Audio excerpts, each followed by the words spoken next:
With that being said, let's get in the major division, give some updates here. Dropping out this week, Hampton Pirates, 3-3, 1-2 overall. Tough road loss for them. Grambling State Tigers also fall out after losing their homecoming. That was a trend this past weekend. 3-4, 2-2 overall. Prairie View A&M Panthers, they weren't homecoming, but you sure felt that way as they got shut out. 3-4, 3-1. A tough loss for them against Houston Christian University. Let's get in the top 7 and show those some love in terms of what's going on. Before we do that, those some teams receiving votes on the outside. Alabama State Hornets 3-3, 2-2. Big win for them and put themselves just outside of the top 7, 164 points. You have Hampton Pirates, while they dropped out, they're still receiving votes.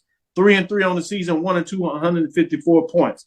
As well as Grambling State Tigers, outside of the top 7, but still receiving votes, part of the top 10 at 3-4, 2-2 overall with 148 points. Without further ado, top 7 starts with Alcorn State Braves. They were open this past weekend, but they're not ranked. They didn't hurt themselves and found themselves in the top 7. 3-3 overall, 2-1. Be interesting to see this week as they travel to Arkansas Pine Bluff after Pine Bluff was on the road, took a tough loss to Mississippi Valley.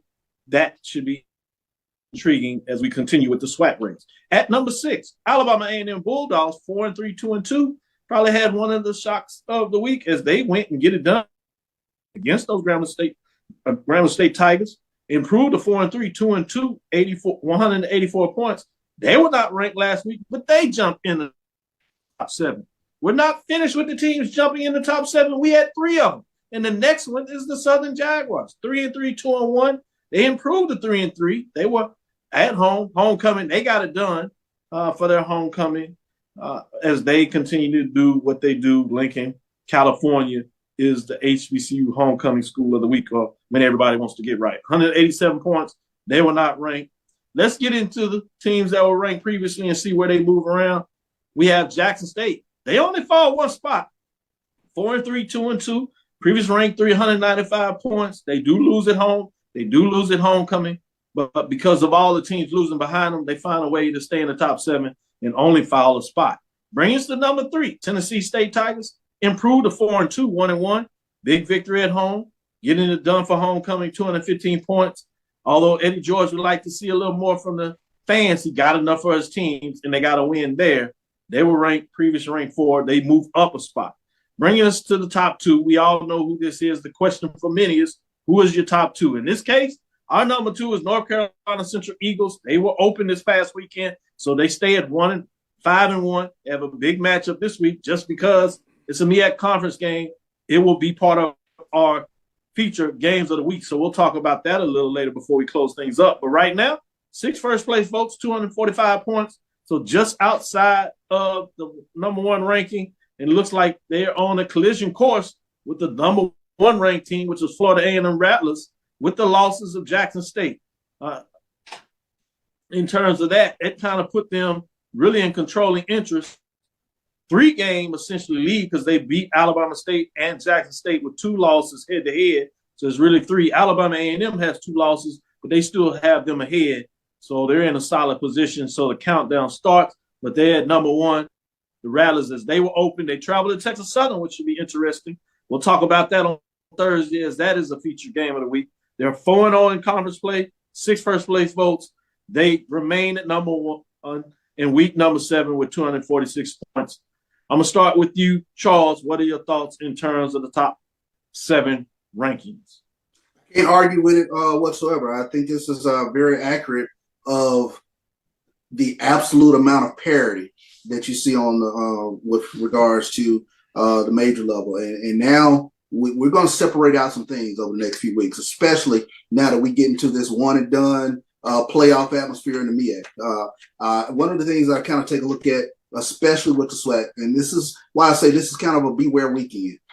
Florida A&M, long trip to Texas Southern, take on a team that, despite their record, a lot of talent. Same thing, Southern, going to Bethune-Cookman.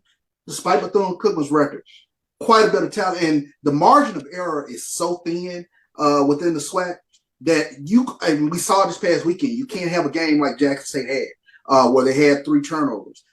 Special teams created short fields, created easy opportunities for Alabama State to score. I think it's when a game is kind of flowing like that, it can create all sorts of chaos because I don't see a lot of teams that can just rip and run up and down the field and go 80 yards whenever they feel like. So I think this is one of those weekends where you want to pay attention to the margin of the score because I think it's going to be about that much this upcoming weekend. Very accurate poll going into this upcoming weekend.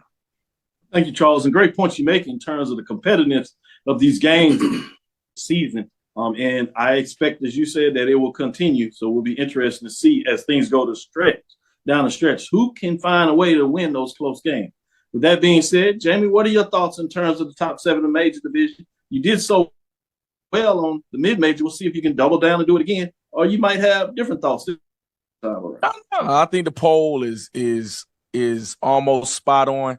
I would give maybe a little bit more credence to Alcorn, only because, if you look at the teams ahead of them, I think they all have some questions. Alcorn does too, but I think right now, like all Fred McNair squads, you can never count them out. I think the Soul Bowl is going to tell a whole lot at the end of the year. And I think Aaron Allen is playing phenomenal football at the quarterback position. They're never out of a game. So I think they're right there. So I could see them easily moving up over a couple of teams in the poll, but otherwise it's right there. I am so ready for the MEAC sprint though, because despite having, North Carolina Central clearly head and shoulders above so many. You saw what happened last year in a couple of games, that South Carolina State game in particular. Teams that are so familiar with each other and players and things of that nature, anything can happen in conference play. So I'm curious to see what they do going forward, but definitely looking forward to them getting into conference play. As you talk about the Braves, I think you make an excellent point. I certainly could see them moving up.